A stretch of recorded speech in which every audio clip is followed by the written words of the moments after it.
Welcome to the Genius Factory. Enjoy the video. You start by replying to an existing message. Do it now.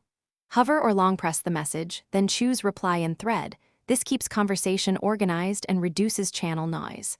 Add a short opening line that explains purpose, because context lets teammates decide whether to join. Once done, mention one or two people with that to draw attention. Make sure to pick a clear verb: approve, decide, or assign, and avoid dumping long unrelated info into the first reply. Once the thread exists, switch to Thread View to keep focus. Click the thread pane or press T to open it. Use emoji reactions for quick acknowledgements because they prevent clutter and signal status faster than text. If you need to update the task, post a clear progress line and assign next steps with it mentions and deadlines.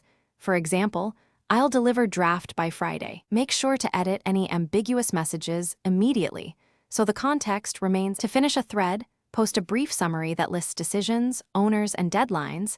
This creates a clear record. Once done, mark the thread resolved in your workflow or pin the summary if needed. If team members miss notifications, send a direct message or use an @mentions sparingly to avoid noise.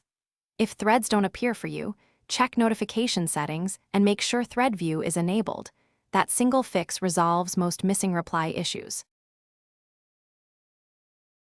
Thanks for watching. If you found this helpful, don't forget to like and subscribe.